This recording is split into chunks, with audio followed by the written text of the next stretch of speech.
What's up, good people? I've asked God Solar, but y'all know that. But there may be people who click on this who don't. So I'm Ive. I like to keep solar simple because solar power is popping and the grid is crazy, and we want to have power if the grid goes down. It's okay. Water's fire. All right, I'm gonna jump right into it because I was sent two batteries by Dr. Prepare. Uh, Lithium. Let me just show you. They're not light, but they're not heavy either. Ooh. Come in. Opposite the track. Opposite the track. Turn it the other way. So this is a 100 amp hour lithium iron phosphate battery. It came with these little terminals to plug in. They did not come in screwed in, which is, I feel like that's perfect. Woo! And they sent me two of them. I did not know they were sending me two of them. So you guys know that I have always talked about wanting to get extended power into these power stations. And I've thought about batteries and the feasibility of that. I've kind of tossed around some ideas. So today I'm going to explore that a bit with y'all, what I've been kind of figuring out and growing to and leaning towards and thinking about and sorting through and all that jazz. We're going to talk about it today. Because I think we want our power stations to last longer, right? And we want them to power more like larger loads. I think we all kind of want that. That's why we typically start out with, you know, the Go Labs or the EcoFlow River base model or Jackery or wherever you started. And we typically spent about a few $100s on it. Some of us have spent 2,000, 1,500, $3,000 on these devices because we get into this thing and we want more. We want to power more. So I'm into that, and I'm on this journey to kind of figure out how can I use these batteries to supplement the power that I have with these power stations. Now, I have a ton of power stations. I'm a YouTuber, but still, I'm kind of trying to figure it out because I want these power stations to last longer. So I want to start with this idea of maybe charging it. And I may have the good brother Setai on here if he's around. And I also reached out to Bean from Bean Energy. If he's around, he said he would kind of jump in and answer some questions and kind of explore this with me as well. Maybe a little later, maybe a little sooner. I don't know, right?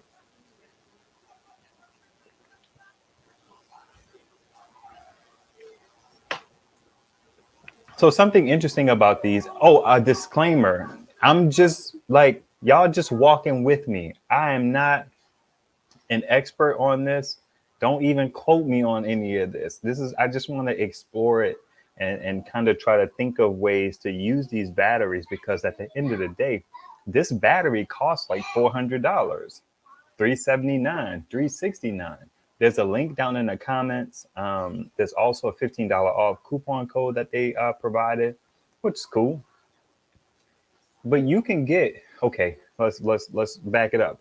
So 100 amp hours at 12 volts is about 1,200 watts. Let's just level set here. So you can get 1,200 watts for $400. Some of them are a little bit cheaper. You think about that in contrast to a power station, which 1,000 watts is typically going to cost 1,000 watt hours is typically going to cost you $1,000, maybe 900 or so, you know, depending on how it goes. So you can literally buy and add 2 kilowatts of storage if we can figure this out in a reasonable way to a power station that you have at about maybe 150 watts at a time for like $800. I think that that's very interesting and very compelling if you want your stuff to last longer. You see what y'all snapping and trapping about. Greetings, folks. Y'all just saying hello. Nathan Paco, Joe Tyson, what's happening? CJ, always good to see you guys. Delgada, Beats, it's been a minute. And Dominique Unique. What's up, guys? What's up? What's up? What's happening? So the first thing that I kind of endeavored to do, right, is how to charge these batteries, because that's the issue that I've always run into. Even back when, before I even got into solar, I was looking at these batteries and trying to figure out how can I easily accomplish being able to put power into something so that when my lights go out, I can then get that power out. It's okay to have a battery that has power in it. That's easy. Getting a battery terminal clamp to a 12 volt or a battery terminal to an inverter or something like that seemed feasible. But the thing that I always ran into was, how do I charge this battery back? So at certain points in time in my life, I've looked at, in the last like 3 or 4 years, I've looked at, well, how do I charge these batteries? So I've looked at battery chargers and so on and so forth. So my initial research this go round landed me on this thing called the Victron. We're going to do some screen sharing this session too, as well. Okay, let's see what Canadian tank. I use a solar. Oh, I got the wrong comment shifted on. Using my EcoFlow River Max with a lead acid battery bank for extra capacity. Looking at LiFePO batteries for a more mobile system. Yeah, those batteries are heavy. So tell us about it. I'm curious about how you manage that. How do you charge them? Like, what do you do? I'm curious about your setup. Brother Joe is saying, are they a drop-in replacement for lead acid marine batteries? I would assume so. That's my understanding of most of these batteries. The size and shape is very similar to these other batteries, and I think that's why they call them drop-in replacements, because they'll fit right into the same spot. Again, don't quote me on that, but that's what I would deduce. Let's see. Okay, true. Hey, Siobhan, good to see you. I said Titan's in the building. Okay, let me see. Are you doing the switch from charger to discharge manually? Okay, y'all gonna have to figure that out. Solar panel to charge controller to battery, then from battery to, oh, okay. So you're going, that's an interesting thing. So one of the things that I've also thought about with these batteries is the reason why I'm into power stations is because I didn't want to get a charge controller. I didn't want to worry about gauge of cables and fuse sizes and all that jazz. And I also didn't like the aspect of all the wires coming in, like stripping the MC4 cables off of the solar panel, going into the charge controller. Then you got wires going to the battery. I have small children. I can't just have that sitting around. A power station is fine because it's all enclosed. So he's going an interesting route where he's just using solar panels. He has a solar power system and is using that to charge his batteries. I get it. That makes sense. Hey, Kimberjack. Bean says for drop-in replacement, they typically don't work as starting batteries due to the BMS limiting current. Interesting. That means something to someone. DC to DC is less waste. Okay, that's right. But when in my region we have snow, it's like we've had a brownout or two over the years. It's like I'm not concerned about loss when I'm charging up stuff for longevity. However I can get the power is how I can get the power. Quick deviation. I have often thought about, and I couldn't really find a whole lot of recent videos to speak to this, but when I was kind of fiending for power, because I'm driven by that, being from New Orleans, I lost power a lot in that city. I would I would suspect I lost power more because I was in a mostly Black community, and we know historically how people prioritize how they use resources as it relates to people of color. So we lost power a lot. Thunderstorm, power's out. It just was what it was. I mean, a lot. That's why I'm into flashlights as well. So this idea of needing power has always consumed me. I've always thought about, what do I do? And at some point, I landed in a position of, well, I got this big old generator in my garage, AKA my car. If it's full of gas, I could use that. And I was entertaining this idea of, how do I get power? How do I get an inverter, hook it up to the battery, run the car, and be able to power stuff and continue my life with the electricity going out? So I say all that to say, one, I haven't really found any really good videos kind of explaining that. Me being a novice as it relates to batteries and stuff like that, I wanted a video that was like, look, listen, turn your car on. You have to hook this up to here, and then the inverter, and this is how you get that amount of power. I just couldn't connect the dots without somebody showing me or illustrating it to me in video form or even in written form. And I just couldn't find any good videos on it. So power is very important to me. Loss is not as important when you're just trying to keep yourself entertained and keep the lights on and keep your food from spoiling, right? You know, that's my motivation in this situation.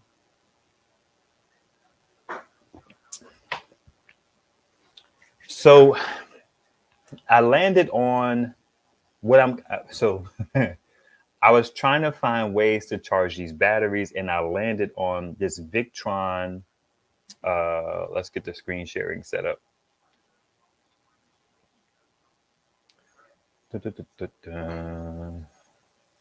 Share screen. Let me make sure I have no compromising information on this screen. Let's just share the whole screen for now.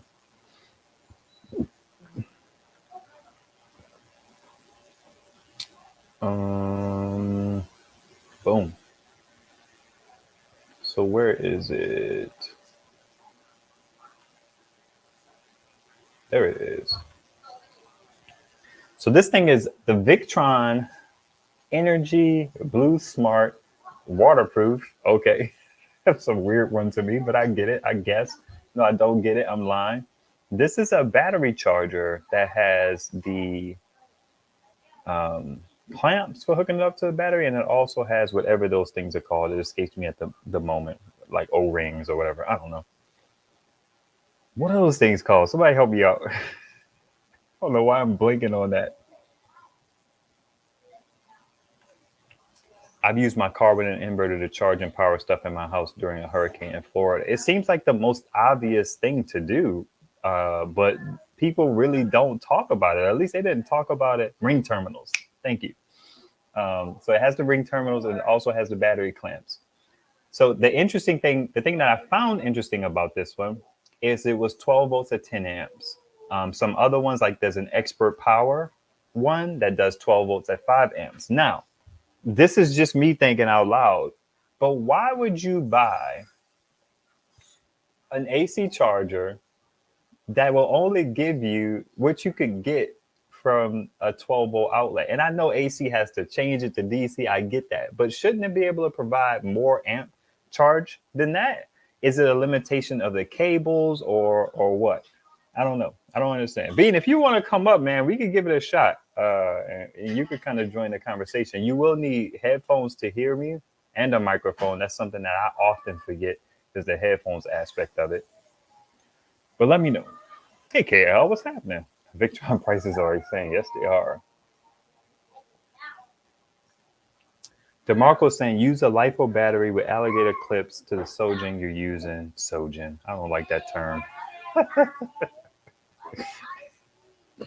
I don't have beef with the solar generator term. If you notice, I don't use that word because even though I'm not up in arms about people like, it's not a generator, it's a portable power station. In some ways, you can argue that it might be a generator, but then Sojin just shortens it, and I'm just like, not a fan. But anyway, using a LiFePO battery with alligator clips to the power station you're using, Bluetti has this on their site. It will charge at 120 watts for 12 volt, get higher voltage batteries, have more watts coming in. That last part does not make sense to me. I'm glad you were able to catch me too, KL. What's good, Silver Surfer? What's happening? Now, I've looked at this one too. Check out the No Code Genius. I use it to keep my car batteries charged when I'm not driving often. Now, the interesting thing about that is it's not highly rated. Not highly rated in terms of customers, but I don't think it produces a lot of power. Which brings me to this video that I saw of this guy, right? His name is Freely Roaming. He had a video about how he gets shore power when he's out on the road in his van. And even though I can't relate to that aspect of things, it did kind of like pique my interest, because what he would do is, because he had an MPPT charge controller, and he would take something like this. He had something like this, one of his Blue Eddy chargers for like his AC50S, and he took the wire apart. And let's just stop there, because he did something with XT60, but XT60 requires soldering and all that jazz, and I'm not into that. But he took the wire apart, and yeah, that's how you say it, right? Are you saying that? Babe, stop. Soldering. Like a soldering iron? No, that's not what I was saying. I know, it wasn't. Jeez. Where your brain at? I'm telling you, you watching that P Valley stuff, you need to stop.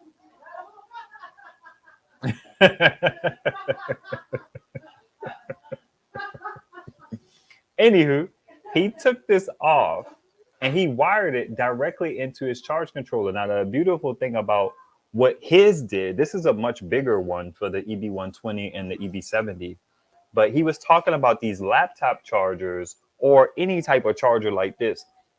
It takes 120 volt and then changes it to the basically the 12 volt spectrum for the most part.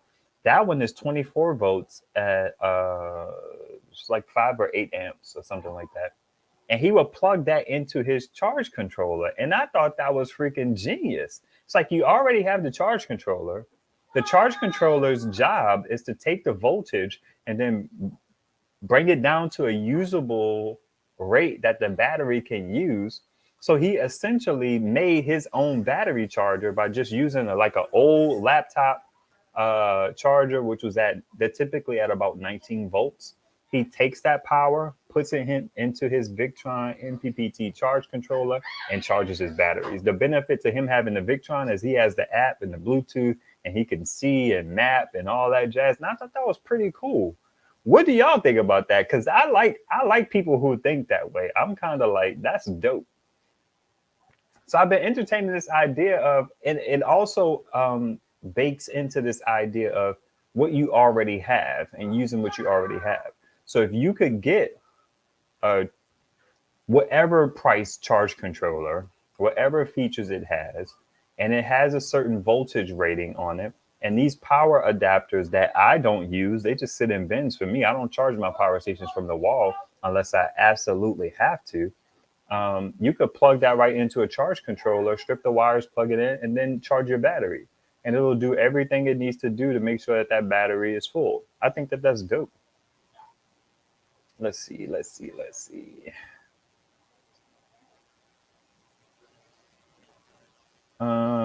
Portable power stations don't always have solar input. That name just means it's a portable battery. Solar generators are PPSs that have, like, whatever. That's convenient. That's a convenient merging of terms. I'll give it to you, but whatever. I feel like a portable power station, I feel like Jackery's kind of doing that. Like a solar generator now is a power station with the solar panels and all that jazz. Like, whatever. Let's see. I was wondering about batteries. Yeah. Now, here's the rub, though.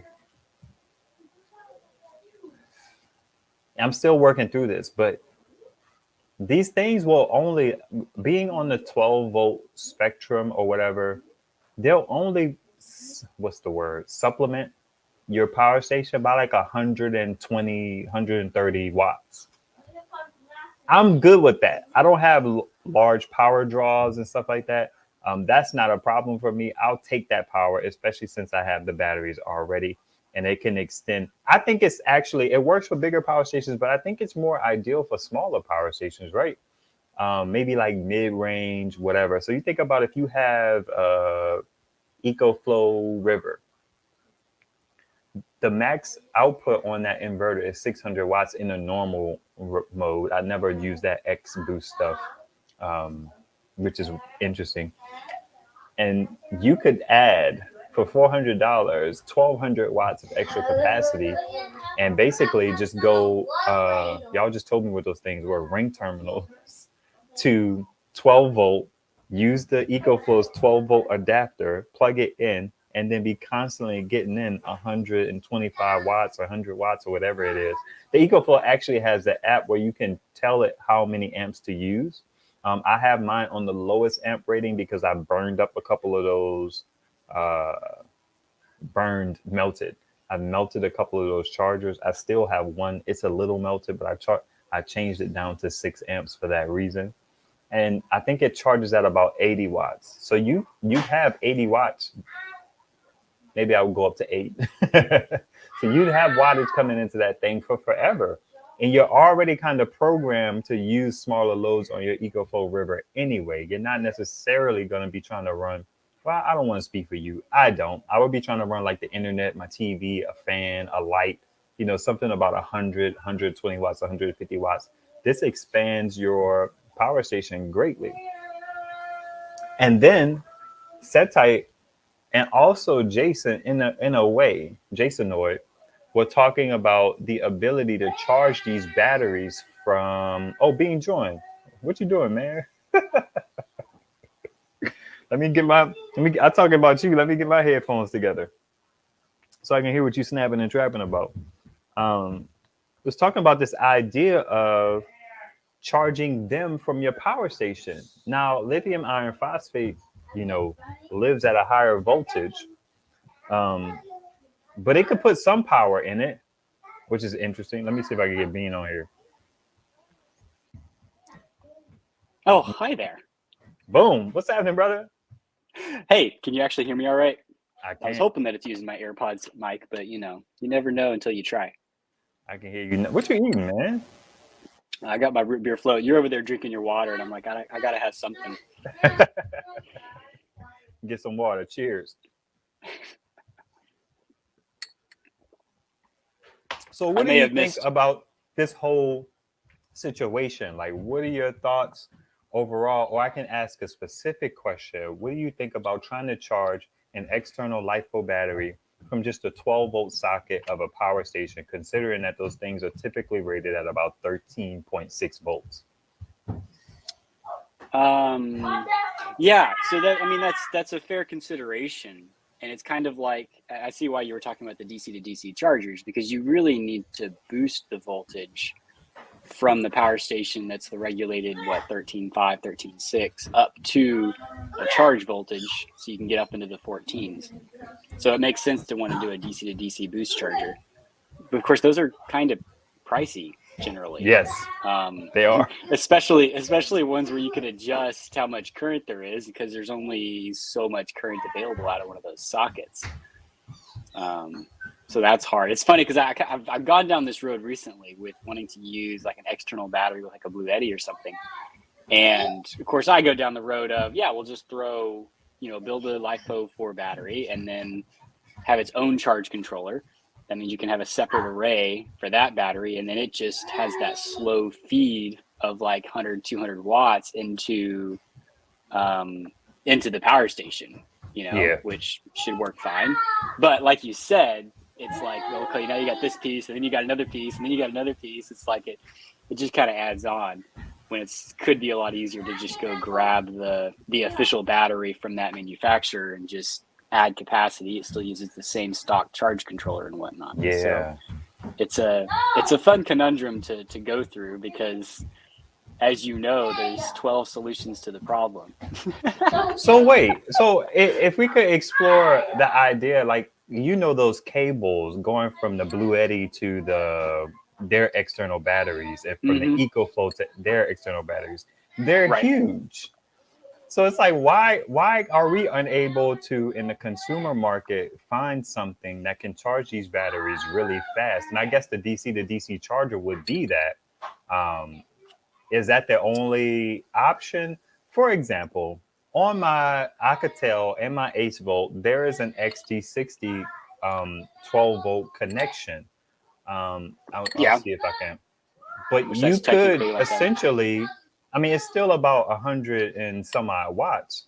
But I thought about this, and I think I asked Jehu a question on his video, but he has like a million subscribers, so I didn't right. really expect him to get back to me. But the EcoFlow has like a highly rated DC jack. So I thought about that as it relates to these batteries as well. Could you use that? And what would you use in between? I guess you would need an MPPT, or are you just kind of going off of the regulated voltage of that socket? I'm interested.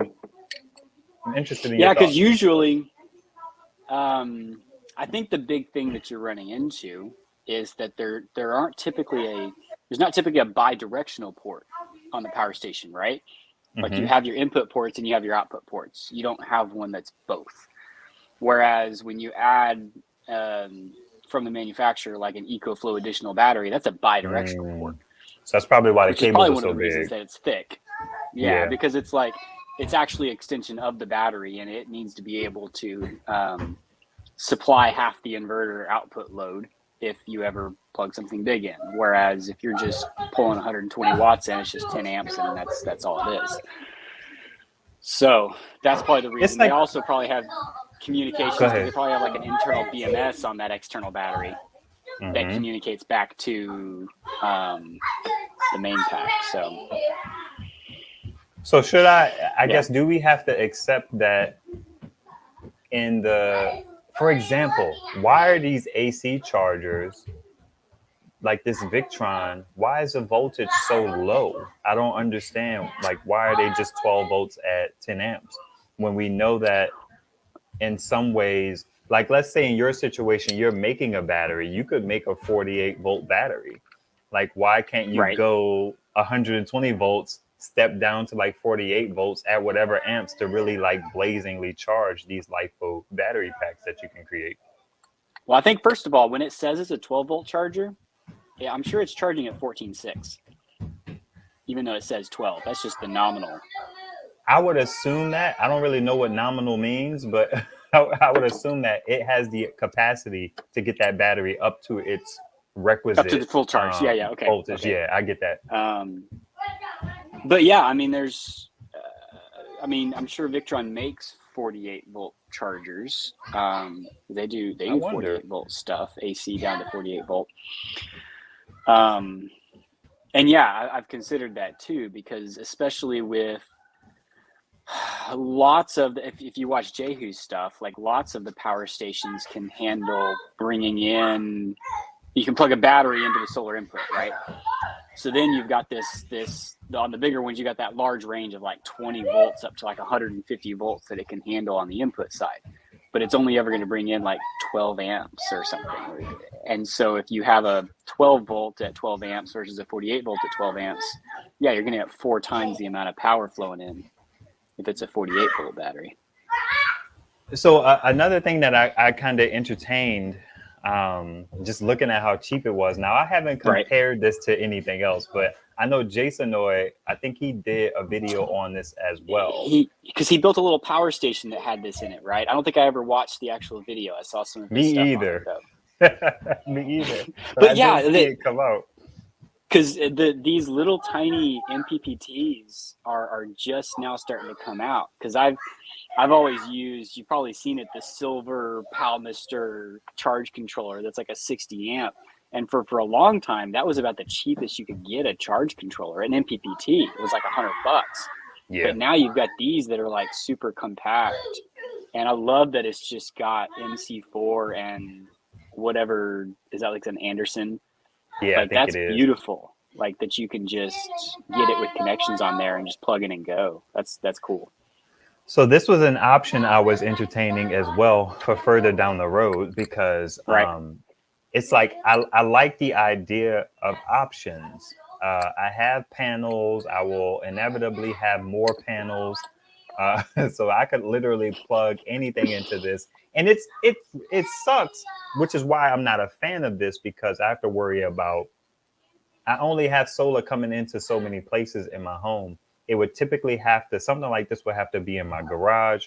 My garage can get wet sometimes. So now I have to put this thing on top of something. I have to worry about heat. I know that the boost and buck converters, they generate heat. So you have to be mindful of that. So it just becomes inconvenient. But I like having the option. So what I want to do is to have the ability to charge directly from a power station if that's possible. I don't know, which brings me to another point. Let me grab this. This came with my my Flex Solar 60-watt panel. Now I'm concerned about the gauge of this cable, but it has a 5521 on it, and it has battery clamps. So I was gonna try using this on one of the DC ports of my power station just to see what it would do into these Dr. Prepare batteries. What are your thoughts on that? Because the plug that you're gonna go into on your power station, I mean, is it a plug that you would typically use for your car to charge the power station? Like it's expecting some 12-volt regulated input? So this is what's going to happen. I have these 5521 ports on a lot of my power stations. Some are rated at 3 amps, some are rated at 10 amps, honestly. Gotcha. So I would essentially just plug this into here. Yep. Pop it into my power station and pop it on the battery. So I think the only concern is, as an example, I had someone send me a real cheap, like $200 power station, and its input, which I think was even smaller than the 5520, is not regulated at all based on me looking at it. So if I plug that into a battery, it's gonna just start pulling in current as fast as it can, probably just burn up the wires. Interesting. And its power supply is like a little wall wart that's like 30 watts or something. So that's probably like 3 amps or 4 amps or something that it was pulling in. But if it is a regulated input, then that's the key. And if it's regulated, it's only going to pull that much, and it should be fine. And if it's made for plugging into like a car battery or a cigarette lighter or something, then it would have to be regulated, because otherwise it would just pull current all day long and just burn up the wires. So it have to be regulated. Whereas the one I had wouldn't have been.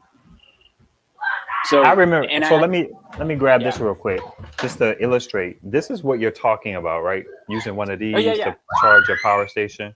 Yeah. Because I think if that's provided with the power station, as far as I know, it would have to be a regulated input.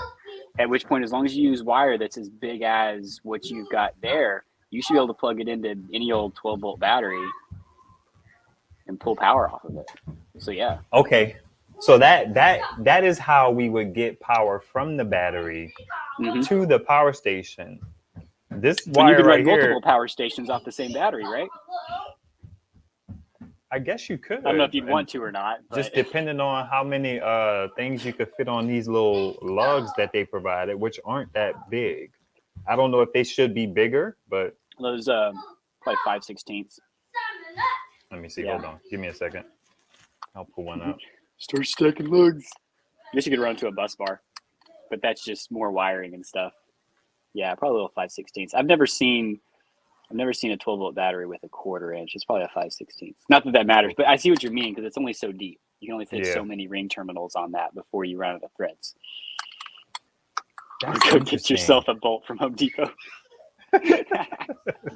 So in a situation where you could charge multiple power stations, I don't understand how would that work. I don't know enough about batteries to hurt myself or not. Like, let's say I wanted to put 3 on there. Would that work? I mean, in my mind, right? If I wanted to try and consolidate my solar, because you've got 6, 7, 8 solar panels, you might have 12 and you haven't shown us all of them. I don't know. But if you had all of those and you're like, well, I'm just going to get a fairly beefy charge controller. Let's feed a few of them into this one. That's what Setai was talking about. Setai was talking about like just paralleling a bunch of panels and just beasting out. I couldn't follow it. So go on. So then if you're like, okay, I'm charging this Dr. Prepare battery at 500 watts. Like, it's going to be full in 2 hours if I just let it go. But yeah, I mean, at that point, you could you could run those alligator clips or whatever over to 5520s and charge up 3, 4, 5 power stations at once. Is it And because it doesn't exceed, or I would get to the point where I don't want to exceed the amperage because the 12 volts will be consistent? Is that kind of what I'm looking at? I mean, each of the power stations will only pull, assuming they're regulated inputs, the 3, 4, 5 amps that they're going to pull.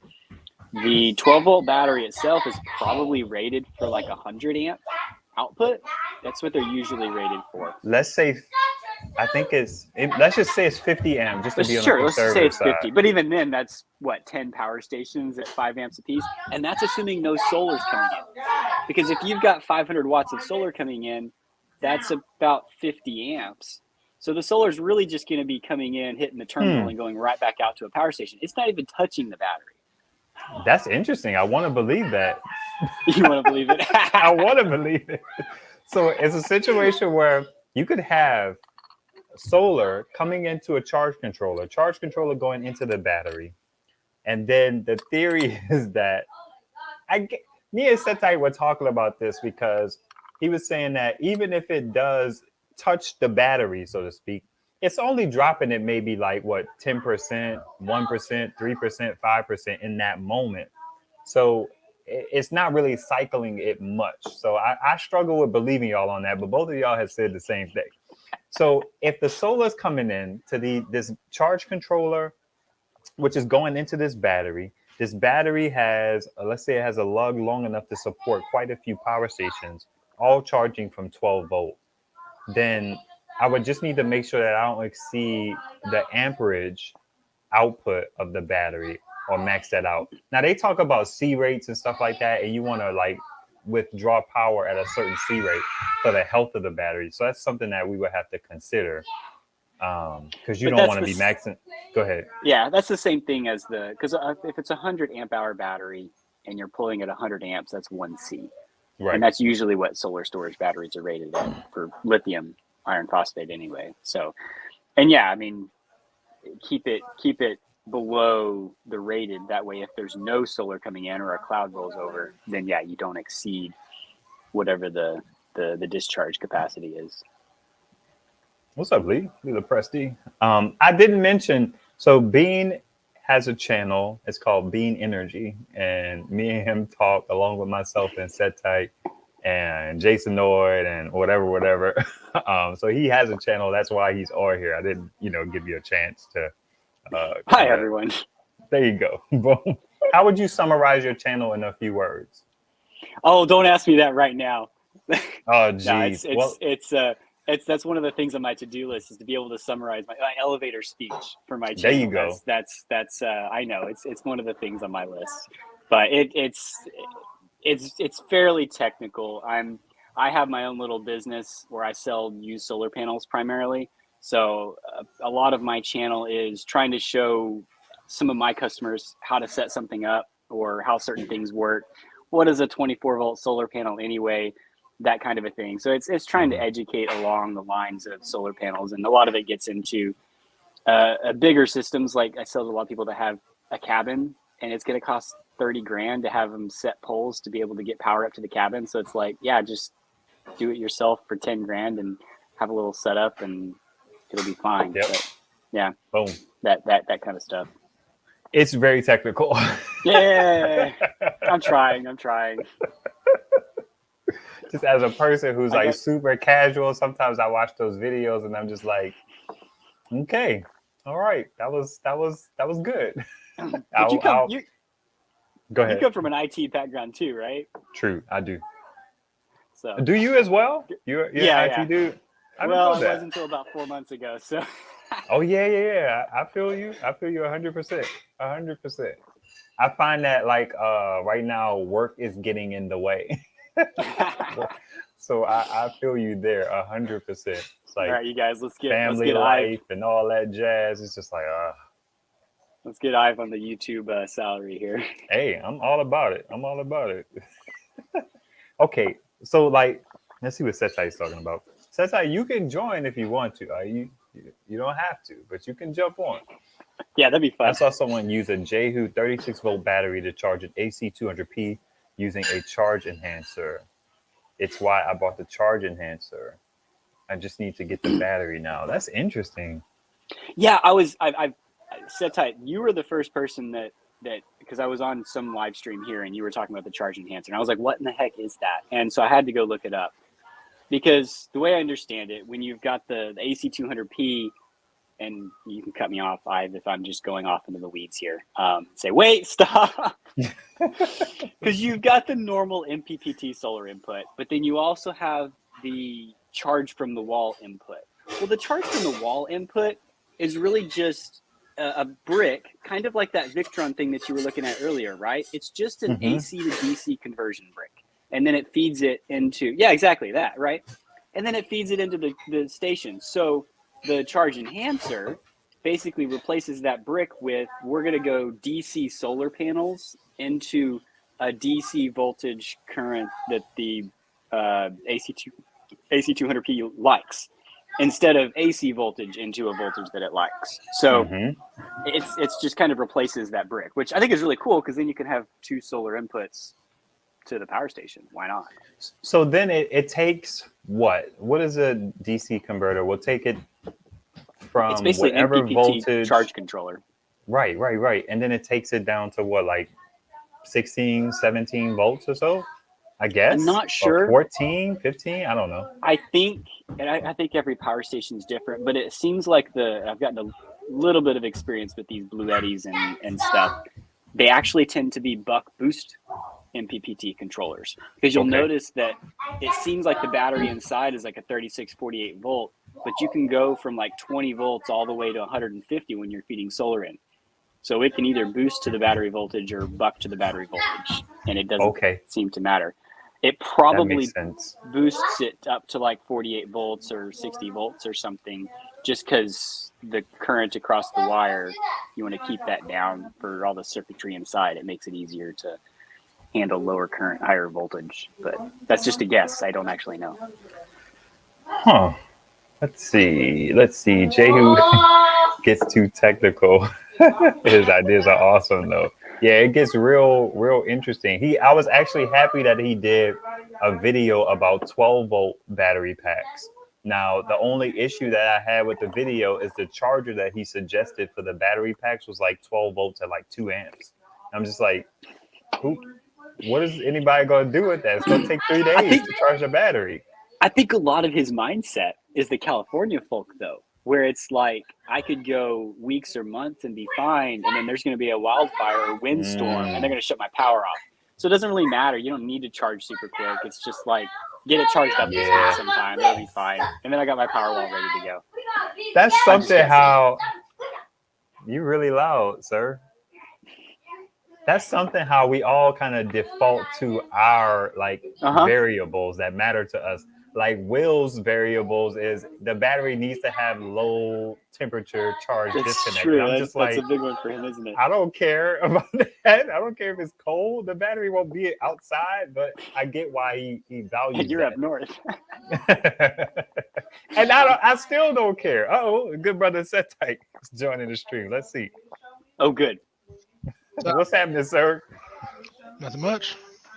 Welcome. So I have, in this situation, I want to share the screen. Let me, I'm going to drop y'all both off for a second, or three-way it or something. You. So I have this idea as well. Me and Setai were talking about this. My wife called you Sati earlier, and she messed me all up, man. I was just like, dang it. I just got the hang of saying his name right. So if I say it wrong, that's her fault. Blame her. All right, will do. Don't be all dry because you're on here.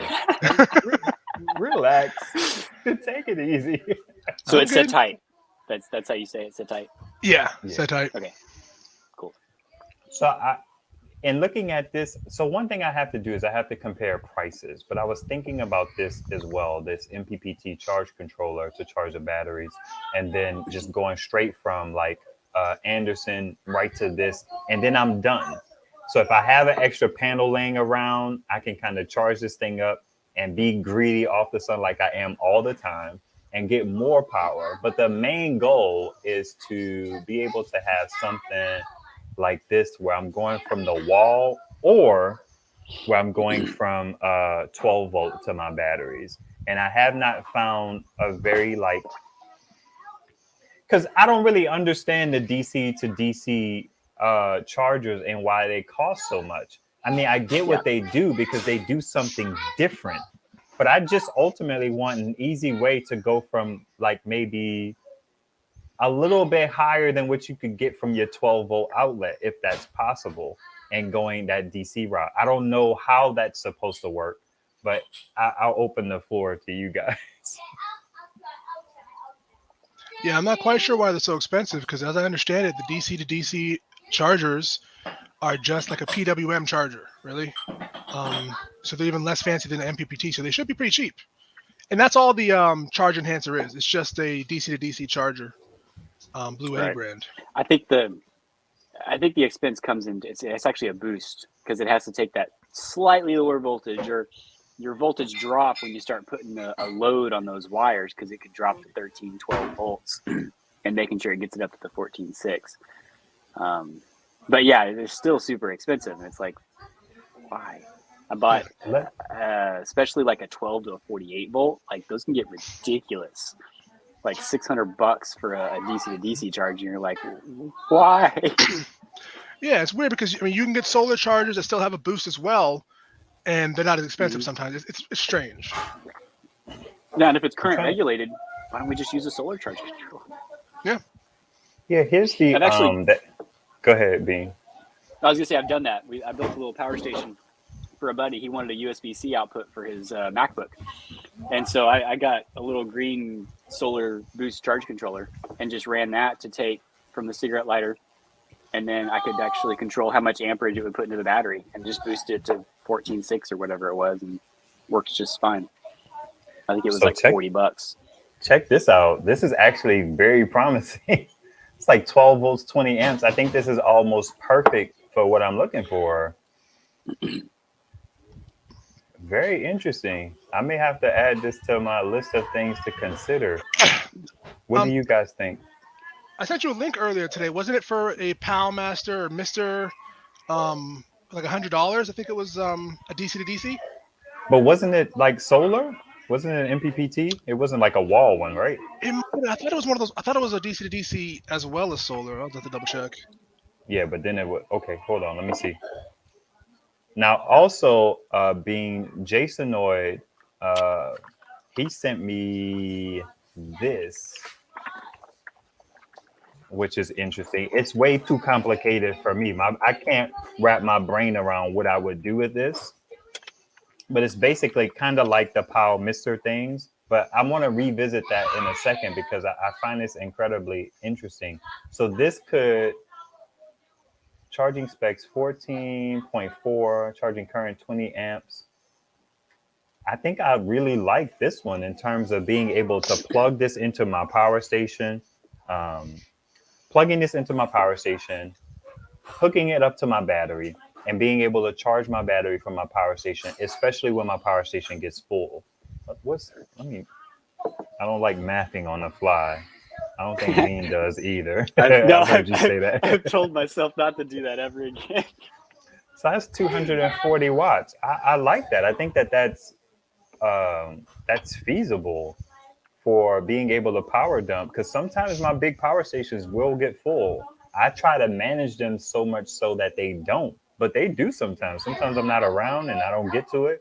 I go downstairs and one is at 100% and it makes me cry inside. You know? I get it. I think this is perfect. What do you guys in the chat think? If you have a battery, you spend like $400, $350. Some of these batteries are even cheaper than that. And then you spend $100 to charge it from the wall. And then you have your battery clamp. I guess I could show one of those, what it looks like. Let's show it's a 12 volt battery clamp, the 12 volt socket.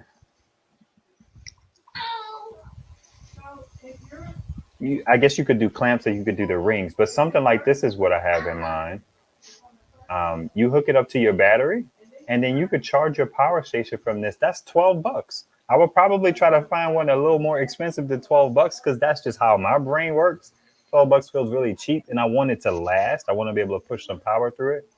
But what is that? That's like $400, $550, and you have 1,200 watts of power at your disposal. And then where I'm eventually going to end up is using an inverter.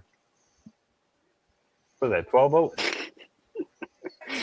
You're gonna be making your own power station. You're gonna be Exactly in Jason's shed. That's what I'm trying to get him to do.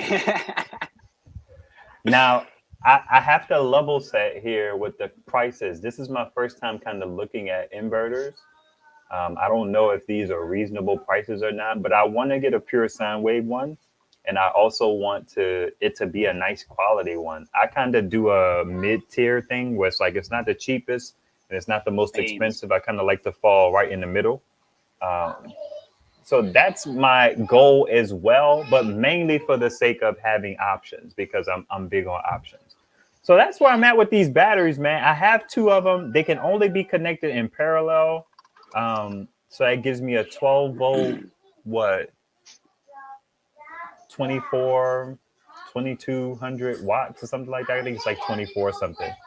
But that's a good look. 2.4 kilowatts of power extra at the Askive household. I'm kind of happy about that.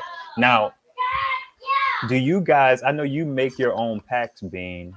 What are you thinking about, Setite, in terms of like these batteries and how they could play into your AC200P? Well, like I told you before, I like the idea of paralleling all the panels into the charge controller or into the battery, and then have the battery charge the AC200. So in a real situation with you have 4 100-watt panels. Yeah. Would you do like you'd have to have a 4-way parallel cable. Would you have to fuse that? I'm not sure. I'm confused. Yeah, I think so. Yeah, you look at the short circuit current of each panel, and you look at the max series fusible rating. So usually once you parallel 2 panels, like once you get to the third, you got to start putting a fuse on every panel and fuse it somewhere between those two, right? Somewhere between the short circuit current and the max fused. So usually a 15 amp fuse on each one. That's so annoying to me. I'm not into that. That's why I don't parallel more than 2. I think the 12 volt panels typically can go up to 15 amps, and they're like 5 or 6 amps. Yeah. Each. So you can it's like parallel right 2. At the edge. And they're 22 volts. So like I would just do a 2S2P, avoid the fusing altogether, and you're up at 44 volts. But charge controller can handle that if it's an MPPT. So you're saying if you parallel 4 of them with no fuses, one of the panels might see like more than 10, 15 amps? If there's a short circuit in a panel, in one of the panels, then all the other panels are going to feed into that one. Okay. And then you have the potential for 20 amps, cause a fire potentially. Nobody wants that. What you talking about, Sleeper? What would you like to see up on the screen? I have. There you go. This stuff I was scrolling through. I actually plan on going to Will's site soon to see what inverters he recommends, just to kind of level set what I'm looking at. And then I'll kind of figure it out from there. And this wouldn't be a purchase soon, unless it's like $150 or $200. How big of an inverter? Like that. How big of an inverter would you be looking for? I can't. I'd have to say I just watched his inverter video yesterday, and he was saying that you should probably do 2,000 watts. Because I would think like 1,500 watts would be ideal. And he was like, you probably want to go a little bit bigger than what you would typically use. I can't see buying 1,000-watt inverter because I don't like my EB120 for that reason. It only has 1,000-watt inverter and it's extremely limiting. I can't even charge my ASCO or my Alcatel. Right, yeah, it's just really too limiting. Yeah, that's what I was saying. You want at least something that can run any normal 115-volt device. Need a. Bestech makes a good you've pure got- sine wave inverter. I have a 300 watt and a 1000 watt. Yeah, I got to go a little higher. And I don't know if Bestech is the way I would go. I have a Bestech inverter, like a little small one that Hobotech recommends. And that fan is super loud, annoyingly loud. So I never use it. What were you saying, Bean? Oh, I forgot. It's that root beer float, man. You need to slow down. Loaded my brain cells right out. Let's see. Victron makes a DC to DC charger. So Setai has beef with Victron because they're expensive. I don't know, man. I don't mind paying for the quality. No, they're a great brand. It is. I beef them for two reasons. One, I feel like the prices are a little high. Plus, there's this whole thing where I got really annoyed with them. They weren't releasing the API for one of the devices for a long time. Like the community had to get really pissed at them. I also don't like that they turn off the comments on their videos. It's a little thing. It just irritates the hell out of me. That's deep. I didn't know they did that. I've never watched the Victron video, so they have great videos where they show like they're usually UK videos, but they show these really elaborate solar setups. So they're great videos, but I want to comment, and I can't. Dang it! I get mad. I wonder if they're on Instagram or something. That's crazy. I'm not a fan of that either. I don't like that. It's like, what are you trying to hide? It's probably because people like just trash them in their comments. Possibly, Let's see. That Expert Power looks really good. I'm probably gonna buy that one. It's only $100.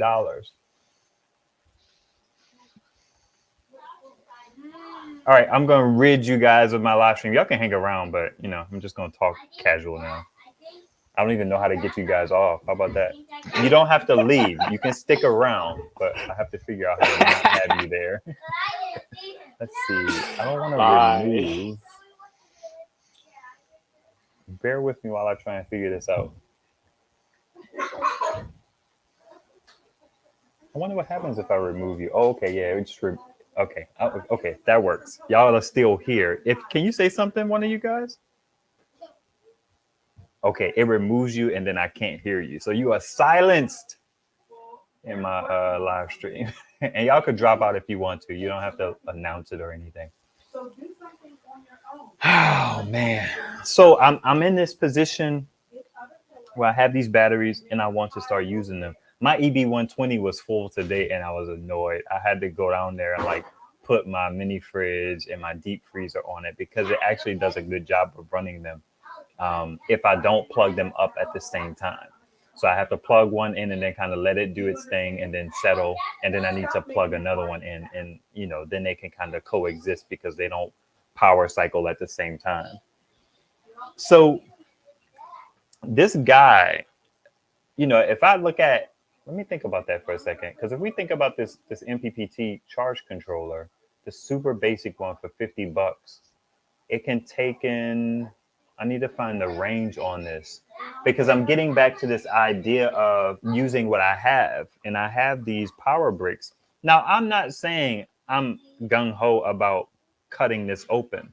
The guy from Freely, whatever, living or whatever, roaming freely or free roaming, he took and he split this and he put XT60 connectors on it. So he kept this piece right here. And then he also had the bare wire piece that went directly into his Victron controller. So I like the idea that I can get this thing powered, but I'm looking at this basic joint over here. Let's see if I can bring it up. That's not what I want. I'll take that. And I need to see what the voltage range is on it because that's very important. I also like to look through these things because that stuff gets interesting. This is what you shared with me earlier. That's like the Pile Mister. I think it was the one that was $299. So it may have been a little beastier. All right. Okay, look at this. Input voltage is 20 to 50. I guess that's voltage open circuit, which works, right? That one puts out 25 volts. Look at my trusty magnifying glass here. Yeah, it puts out 25.2 volts at 8 amps. So that could work. So you could take a power station charger, or what the dude said in his video, he was talking about going to like the thrift store and getting like a old laptop charger. I feel like many of us, if we don't just throw stuff away, we have laptop chargers laying around from back in the day. Shoot, I got one or two around here that I don't use now that I could kind of take. But the idea is to be able to easily put power into these extra batteries that will ultimately give us more power in our power stations. And I think that that's invaluable, to be honest with you. Let me see what y'all comments is talking about. At that price, though, it makes sense to run several in parallel. Several what? Panels or power stations? I don't follow. Oh, private chat. I've never seen that. I haven't used StreamYard before, but seems super intuitive. Okay, yeah, it is easy. All right, they got private chat. How do I get back to regular chat? Jeez. Well, that's interesting. I didn't know you could click the comments window and the comments would go away. We'll just ignore y'all. Okay, let's see what Code Hack is talking about. It depends on which battery you are thinking of using. The black tube ES4 ones have an amp limit draw of about 4 to 5 amps. I don't know what y'all are talking about. I got to go to the top of the chat to figure that out.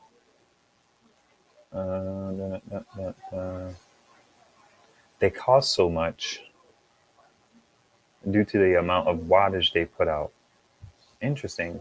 It's talking about the DC to DC chargers. That boost charge is a good and bad thing from Bluetti. You can't use it on smaller Bluetti power stations because the boost would fry it. What do you mean? Are you talking about the DC optimizer, the thing that allows you to put more solar in, or are you talking about? I don't know what you're talking about. I'm not sure.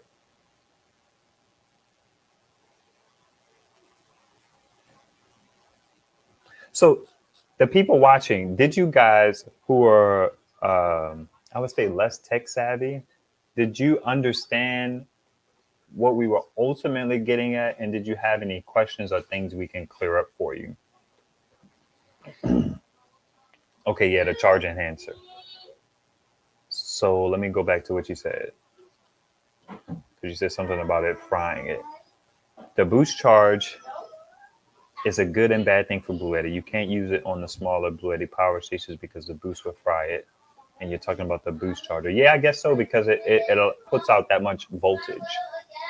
But you're making some correlations that maybe I can't follow, but ultimately it makes sense that somebody said you talk fast. I didn't think it was fast at all. Hey, Auntie Blessings.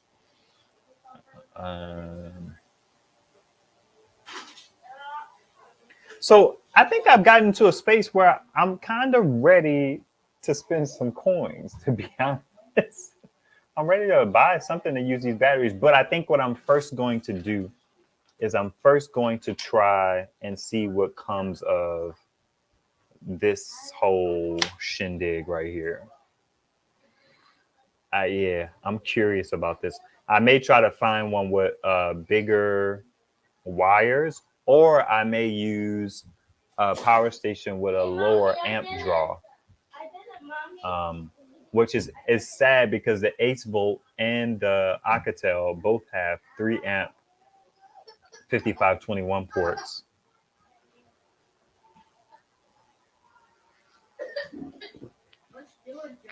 I feel like that's enough. The noise making is over. You hear me? If you need some water, go get some water.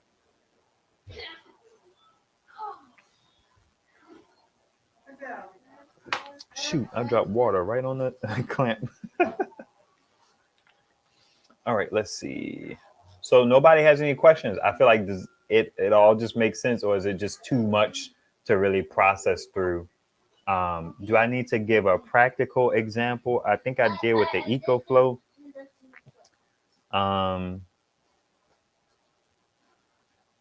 Greetings. What's up, Val? I responded to your email. Did you get it? You may have responded to me. I'm not sure. Okay, let's see what Armand Allen, my resident electrician, has been talking about. Somebody else said they were an electrician. Let me see.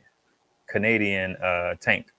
I've been adding power to power stations with these types of batteries for about 2 years. I use a trolling motor battery box to put them in and charge from an MPPT charging station. That's interesting. I would love to see video of that and what that looks like. And you're using LiFePO batteries. Now, here's a question to the people who are experimenting with this.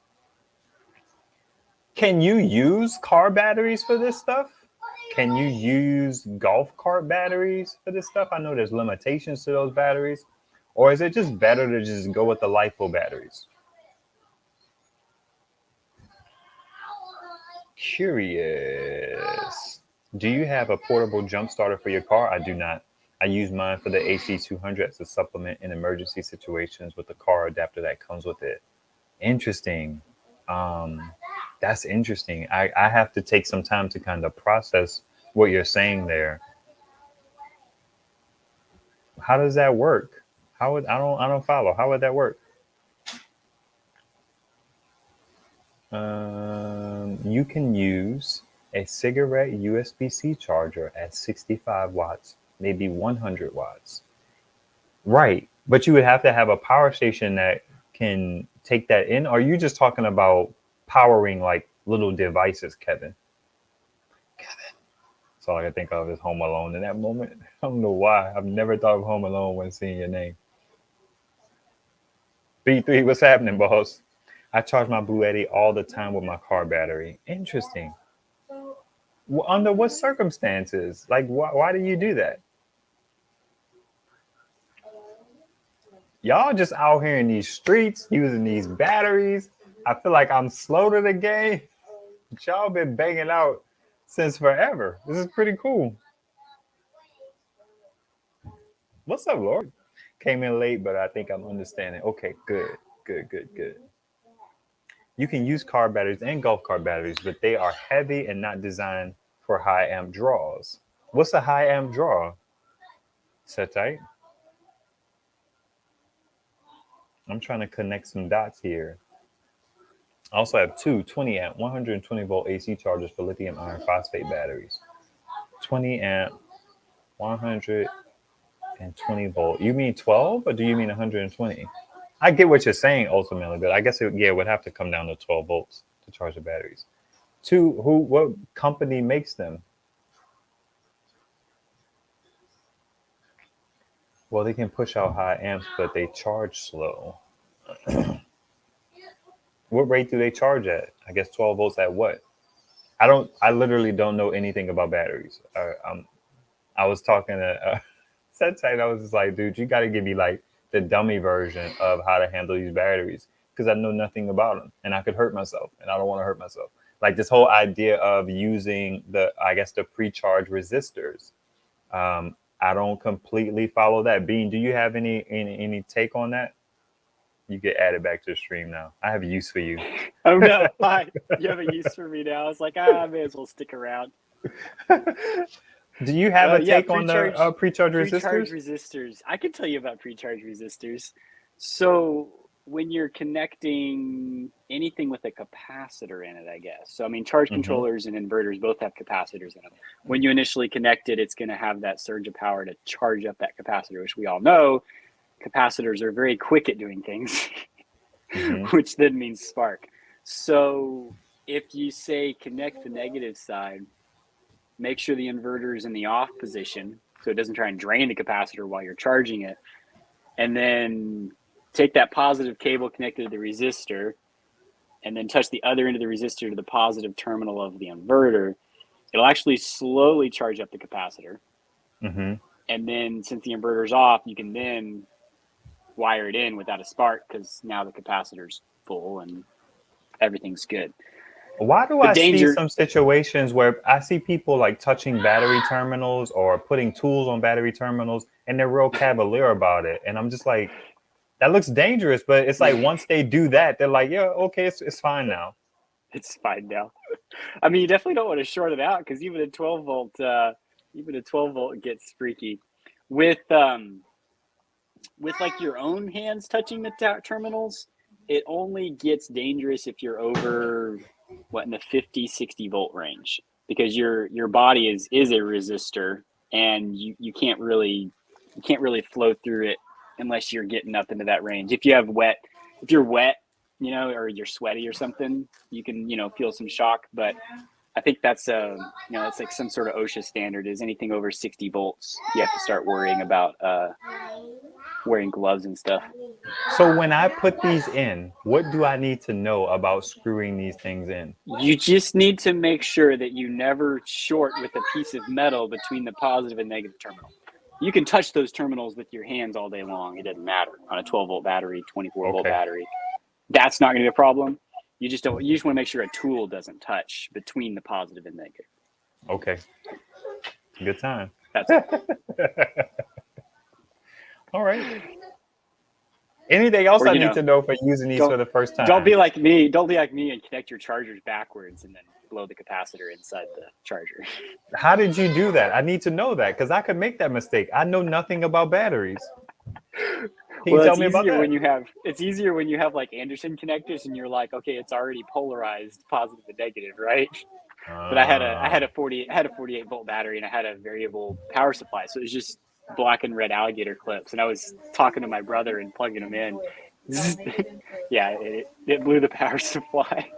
So in this situation, right, where I'm going to be trying this soon, I'm scared to do it now. So what I've learned how to use my voltmeter properly, thanks to Setite. Do I need to make sure that positive goes on positive and negative goes on negative? Like if I do it backwards, is that going to be a problem? Probably. Yeah. Probably. I mean, there could be some safety circuit in there that would just say, hey, that's not right. But I mean, certainly wasn't the case when I did it at 48 volts. Okay, fair enough. So I think what I need to do is, I guess this is a lesson in like solar as well, because no matter the color, if the polarity of the port is where the inside is positive and the outside is negative, you need to kind of follow that. Am I saying that correctly? Yeah, I was going to mention that, because with a 5520, like, are they in positive in the middle or positive on the outside? Because who knows? I mean, there's probably a standard, but you can't assume that everyone's following the standard. So yeah. Also, this is relevant to the people who may not know much about this stuff, the less like electricity savvy folks. I've noticed that on certain power plugs that have barrel connectors, on the box itself, it'll try and tell you like which one is positive and which one is negative. It'll typically be denoted by a little parentheses looking thing, and then one dot, and then they'll have arrows pointing to which one is negative and which one is positive.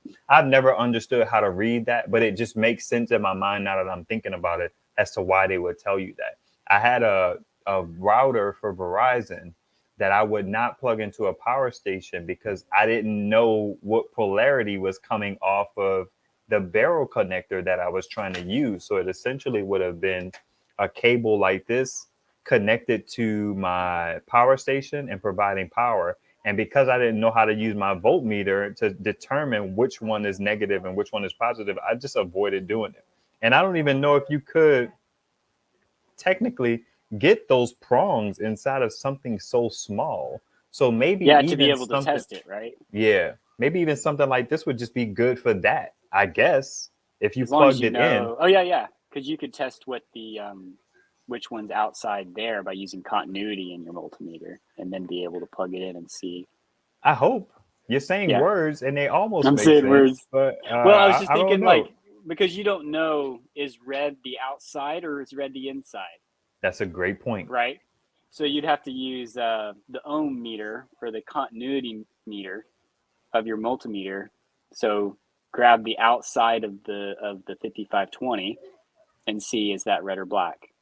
And whichever one it is, it should beep or show 0 ohms or something. I'm gonna have to watch a video about it because I don't fully understand it. I need to watch about 6 videos on it. But I think in theory, what I understand you to be saying is if you put that feature on and then you touch the outside of this with that, the whole problem for me is what negative and positive of my voltmeter determines. And are they dictated to by what you plug it into, or are they always negative and positive? For example, I'll just pull it up because it's right here in my little rolling cart. He's got a rolling cart. I do. I have two. Oh, you got that one. They're the little IKEA ones, so they're not fancy or anything. So my understanding is if you take this one, which is the positive, and you put it on a negative, your voltmeter should show you that, hey, you're a moron. It'll show you a negative. Showing that it's backwards, right? Yeah. Okay, cool. So then with the continuity feature, I would essentially plug what into what. Well, go ahead and do it. Do you see the ohm, which is like the U? I don't know if I have that one. You should. It's fancy enough to have it, but I don't see it. Right. It might have like five different icons. I got this used off of the marketplace. The marketplace. I'm waiting for it to. Let's see. Yeah, it's straight left. That one? So, okay, now touch your two leads together. They should beep. This is dangerous, man. I feel unsafe right now. Okay, it says OL on the screen. Good. OL on the screen. There you go. So now you know when you got continuity, when you're on the same piece of metal. Gotcha. So when it touches each one, it'll tell me. But how do I determine what's negative and what's positive? Well, now is it determined by these? This isn't looking at negative, positive. This is just looking at what's where, right? So like you could clamp one of these in your positive terminal. Okay, and then see which end of the 5520 it's on. I understand what you're saying. So when I connect it, I know which clamp corresponds to the outer layer and what clamp corresponds to the inner or the whatever it is. And then that makes sense in a moment. I'm gonna have to put a timestamp right here because I have to watch this again a couple times. I'm sure there's 1,200 videos of explaining it better than me. Maybe I don't know how to search for them, but I was just trying to find a video about the basics of batteries, and I had zero luck. I just wanted like battery 101, and it was like how a car battery works. I'm like, I don't want to know how a car battery works. I want to know how to handle this battery without hurting myself. And I have people don't worry about that, Ive. I guess not. And then I want to entertain putting the batteries in parallel. Do you have any thoughts on hooking the batteries in parallel? Like just standard safety? Will I need a fuse? Do we have to look at the data sheet to kind of determine that? No, there's the hooking in parallel. The beauty too of these lithium iron phosphate batteries is they have the internal BMS, which means in a way they're already fused because the BMS will trip if there's a short circuit. So parallel, you just connect them. The only thing is you would want to make sure that with whatever wires you're using to parallel your batteries can handle the current of whatever you're putting in or out of the batteries. So I mean, if you're dealing with 20 amps in or 20 amps out, you just make sure that whatever you parallel those batteries with can handle 20 amps. So in theory, I could go with smaller cable as long as I'm doing smaller loads. Yeah. So I don't have to size the battery. I don't have to size the cable based on the specs of the battery because the battery specs say max discharging current 100 amps, max charging current is 50 amps. And you know what? I might have to take that back. Okay, cool. I'm thinking about worst case scenario. What if the wires between the batteries short somehow? You would want the wires to be able to handle the current that the battery can handle, which would be 100 amps. Interesting. Because that's what it's fused as, 100 amps. Or you could do a smaller wire with a fuse. What size cable carries 100 amps? 100 amps. I'm sure one of the electricians will say something, but 4 gauge, maybe 2. Okay. something that. Yeah, this is pretty thick stuff. This is why I like power stations. Right, you don't have to deal with it, right? I don't have to deal with none of this. I don't have to guess. I don't have to figure out. I don't have to bug people. I don't have to watch 12 videos. I don't have to do any of that. I just plug it in and I'm good to go. Yeah. All right. This dude said thick. I don't know if that should be funny or if that stands for something technical. I can't tell at this point. I don't know. Thanks. All right, let's see. DMM will display a negative sign if testing is backwards. And that just means mismatched. That's what you're saying. I have to try this on my solar panels so I can figure out what this stuff means.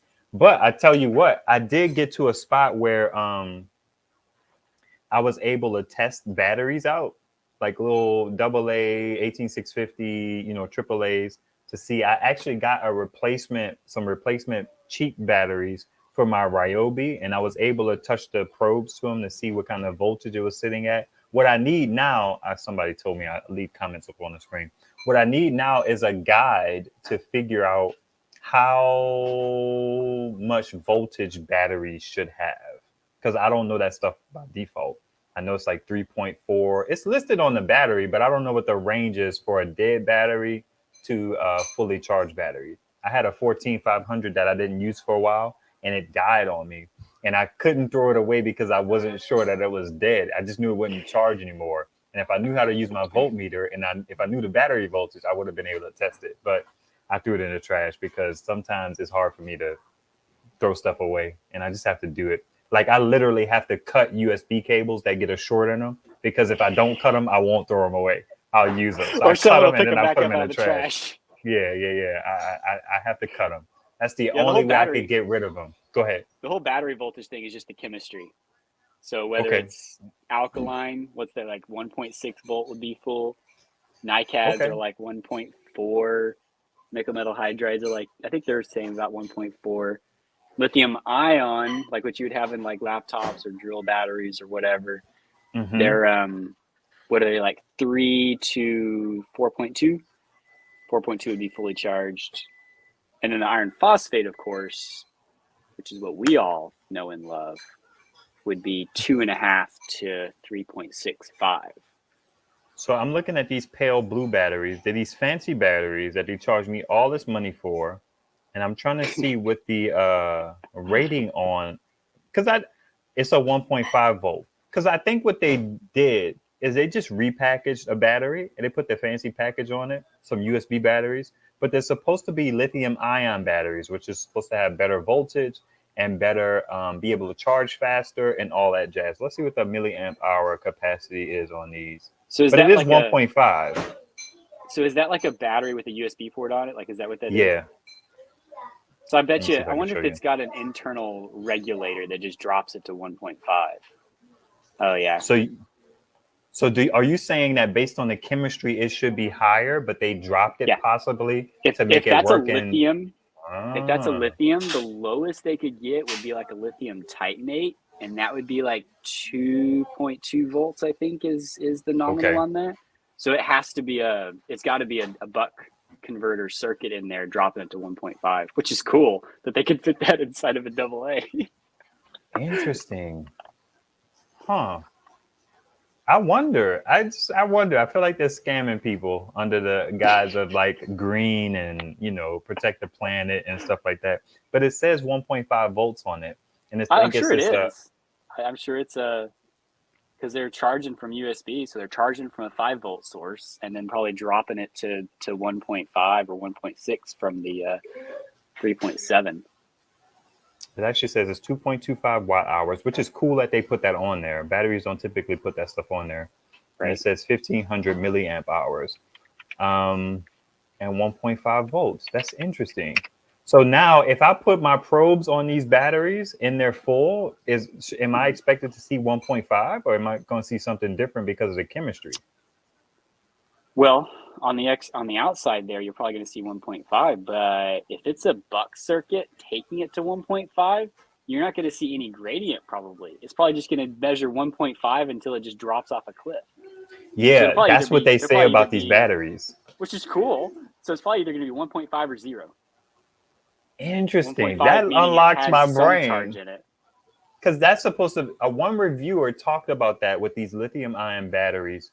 He was saying that typically what happens is you don't get a low battery warning; they just die. And I like the there's no idea of low that voltage. for flashlights.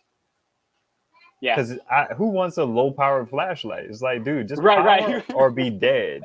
I like that for flashlights, but go dead so I can replace your batteries. it's not so great for Xbox controllers because then you don't see it coming. It just dies. So my kids are like, "Daddy, I need batteries." I'm like, my bad. Jeez. All right, let's see what these comments is talking about. Armand Allen, I definitely want to read yours. That is why I put the batteries like you are showing in Minn Kota battery boxes.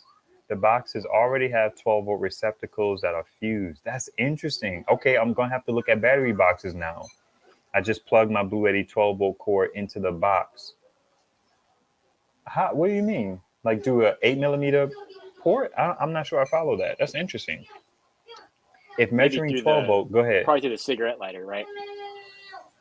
Oh, I see. So he uses that to get his power out of his batteries. I bet you there's a box that has 12-volt receptacles like a cigarette lighter plug, and then he's able to just plug into that. Makes sense.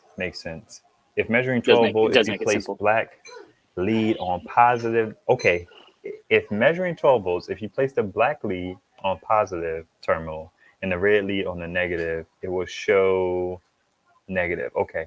All right, I get that. If you switch leads, the meter will show 12-volt without the plus sign. Yeah, I follow. I'm gonna get savvy one day. I'm gonna be nice. Those batteries are regulated. AA alkalines are 1.5-volt nominal, but the early rechargeable batteries, the nickel metal hydride or nickel cadmium, were like 1.2 volts nominal. Oh, and some AA devices would complain about the low voltage. Yeah, that's right. Like a remote controller is okay with 1.2 volts, but a game controller won't work at 1.2 volts. I gotcha. Those flashlights that were just always dim. Would have been awesome if your batteries allow you to wire them in series. More voltage puts more watts in your power station. Make sure the batteries are at the same state of charge before you do it. That's interesting because I didn't even know what series benefits would be for me. So because I didn't want, it was my first time, I was like, just give me the parallel because I'm not going to hook these batteries up in series. I wasn't going to do it. I don't even know if I'll put them together in parallel, to be honest with you, but I didn't know the benefits of hooking up batteries in series. So Bean, do you have a take on that so I can listen to you talk about it instead of reading it? So the series things would help. Like if you're feeding a battery through an MPPT input and it's current regulated at 10 amps, then at 12 volts, you're going to get the 120 watts. If you're at 24 volts, 240 watts. So I think that's what he's referencing, which is true. Right. And that's probably what the Blue Eddy, I've forgotten what the thing was, but the enhancer. The enhancer, yeah. And that's probably what it does, is it boosts it up to 50, 60 volts so that, at the 10 or 12 amps, it's actually getting a reasonable amount of power in. That's interesting. And yeah, with 24 volt, that also makes your charge controller, if you do go down the charge controller route, because, a 30 amp at 12 volt versus a 30 amp at 24 volt doesn't really cost anything extra, but you get twice the panel wattage available. Do you have something to say, good brother? Oh, no, he said it already. No, sorry, didn't mean to take it from you. Oh, no problem. No, it's just I didn't know you had an option for better batteries. I thought they only gave you parallel.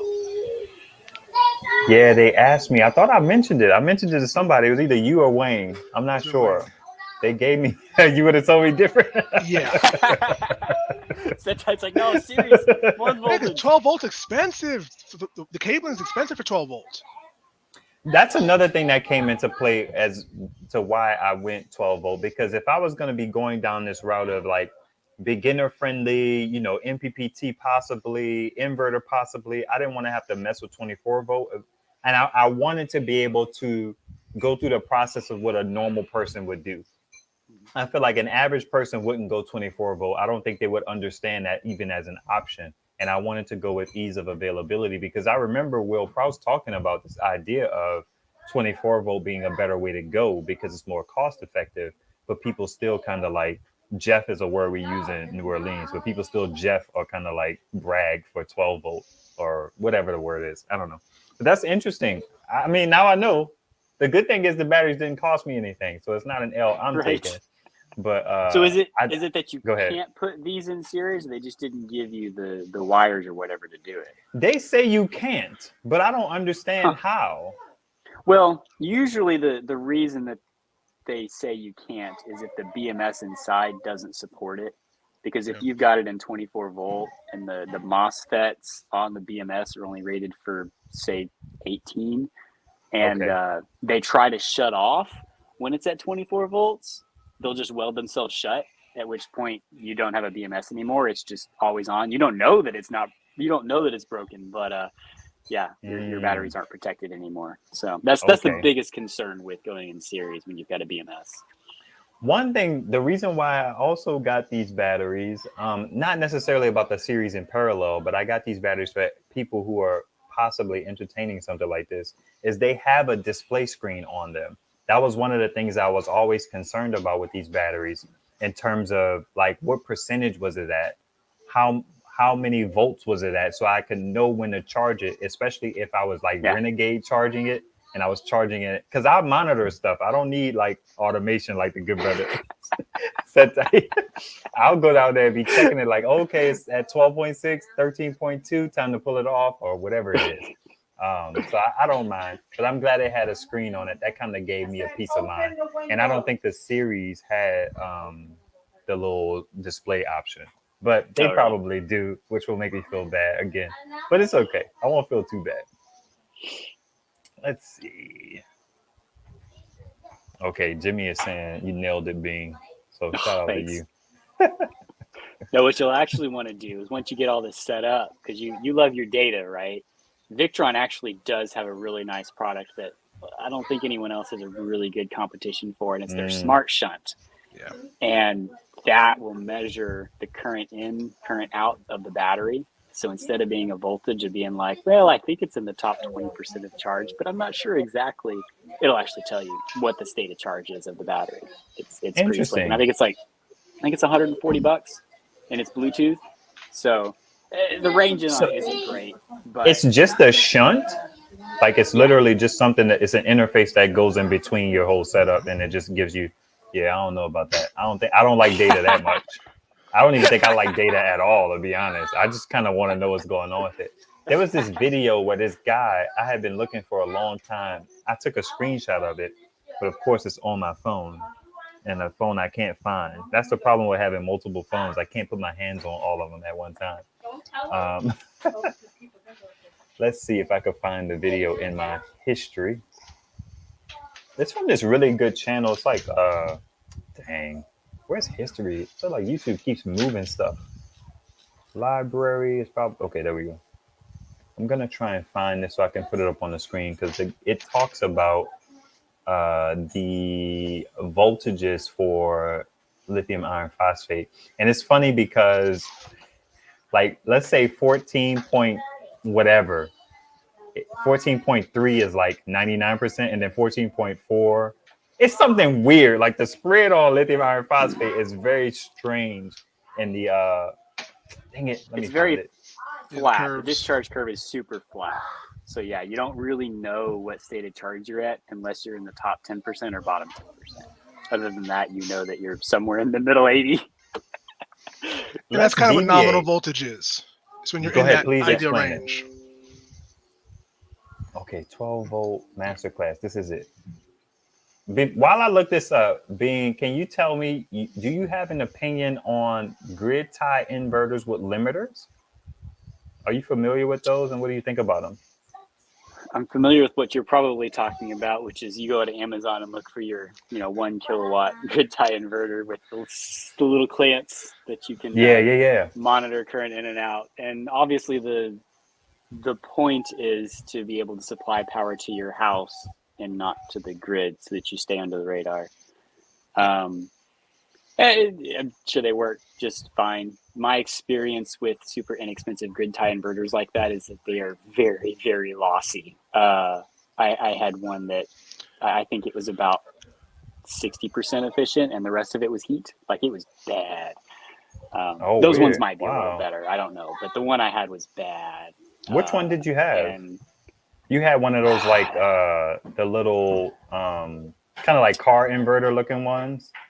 probably, yeah. It was. I mean, it was only yay big, and you had the crimped MC4s on it, and it was probably something you could get for like $50-$60 on eBay or Amazon for like a 300 watt.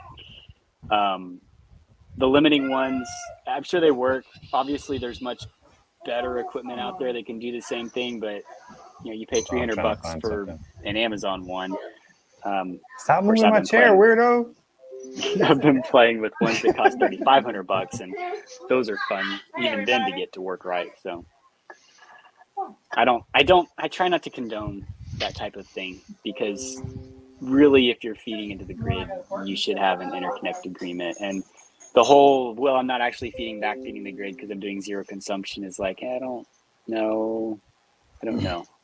Okay, fair enough. I dig it. I dig it. You know, I do. This is the dip, the battery voltage scale, so to speak. And I just thought that was wild. That 13 point.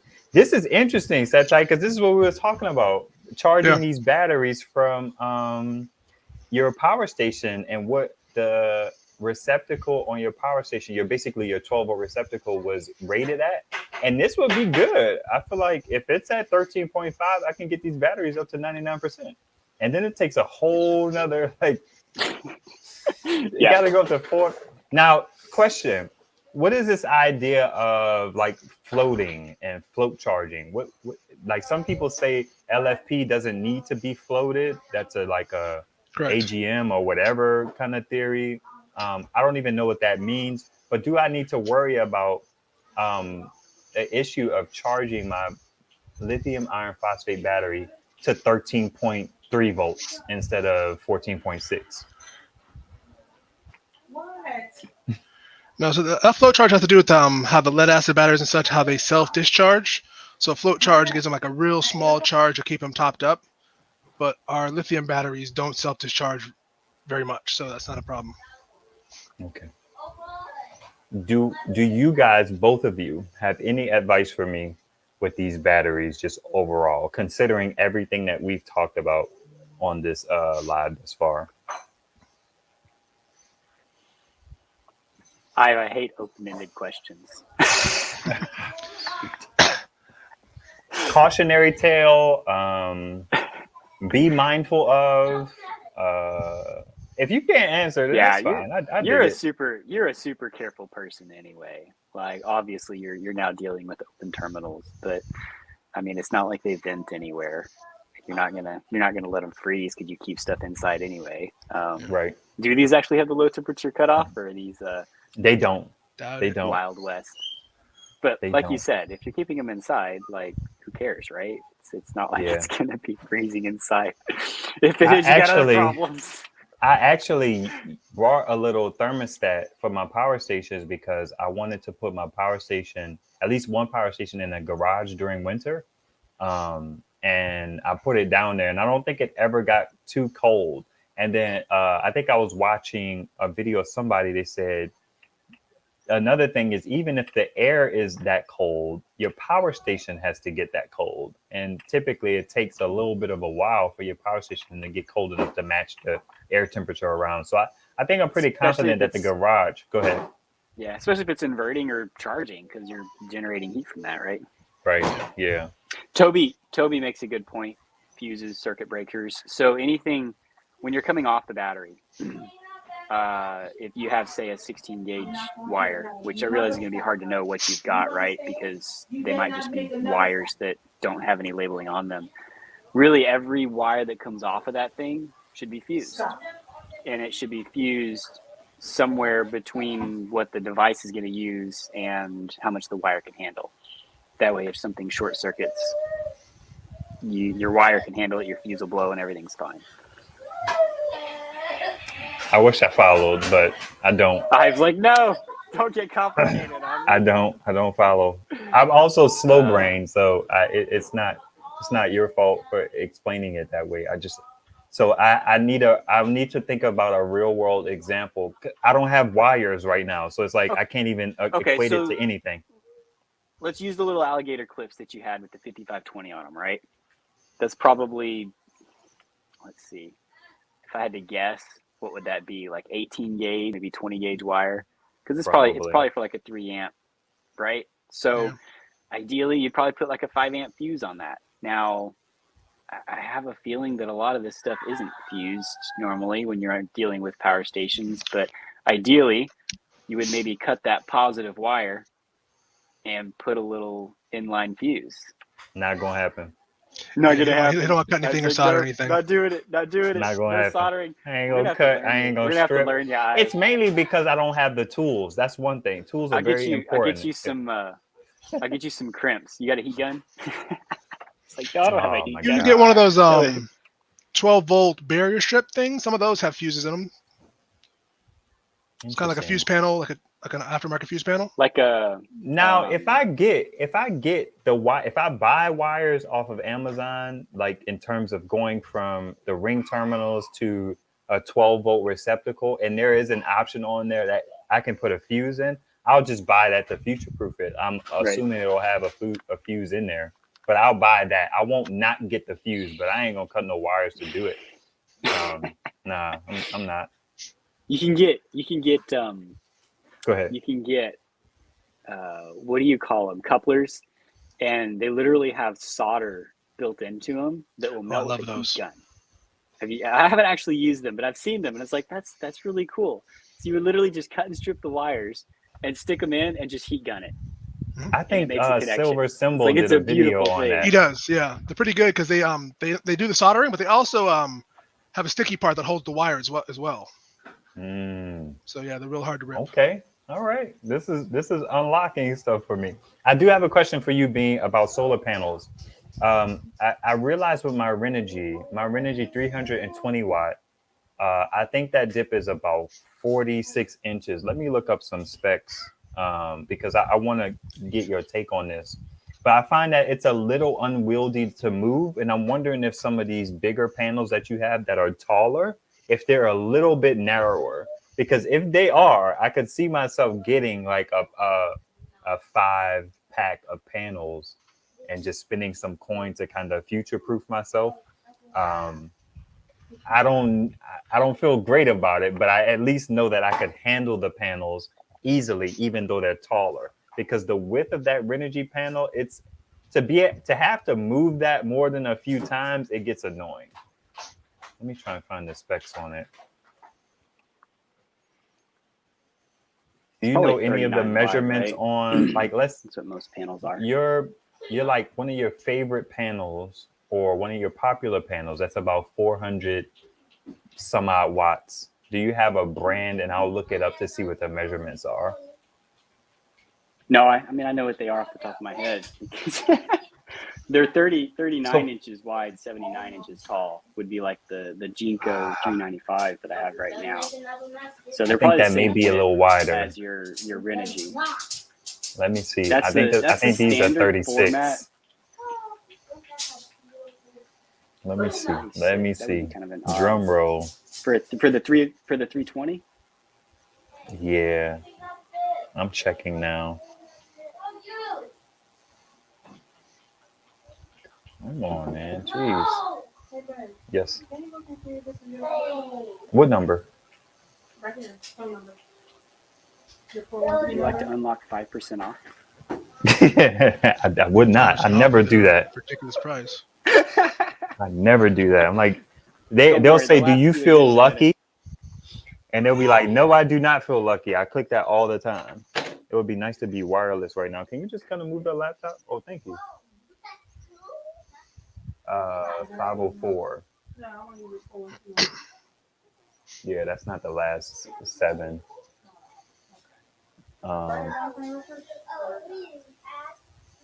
What's this for? My community number? Yeah. Are you in Telegram? I'll message you. All right, 5%. Get out of here. Let's see. 100,000 plus. You have to clean it Oh, up. these are 39 too. Dang it. 39. Yeah. So is that what? I'm sorry. And I was breaking up. I'm on wireless, and you were breaking up when you were talking. Are you looking for something skinnier? Is that what you're trying to find? If I could get something a little bit thinner and a little bit taller, that would be great. Yeah. But it sounds like you said the same measurements. You said like 39, right? Yeah. Pretty Yeah. standard. Everything. I've only had one panel that wasn't 39 wide. It was about 30 inches wide, but it was in the older one. It was like a 185. Just stop. Most of them are 39 inches wide. They just vary how tall they are. That sucks.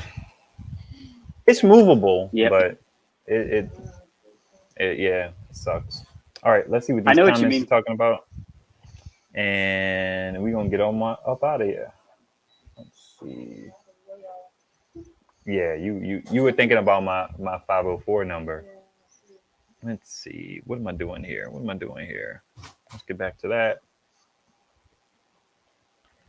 I have 450 at 41 inches wide. Yeah, I can barely. And I have a pretty good wingspan, but I can't. It's tough to get my. And what it is it's when I have to pick it up from being flat to reach all the way over to try and grab it is a challenge. Yeah. It's Cumbersome. tough. Yeah, cumbersome is a great word. I was killing me. What do I do? I guess with not messing around with wires and fuses, that's probably the natural thing. Toby says use burgers. 3 years from now, will the 10-year LiFePO matter? I would think so. I can't see why it wouldn't. It's still power. I mean, even down to 80%,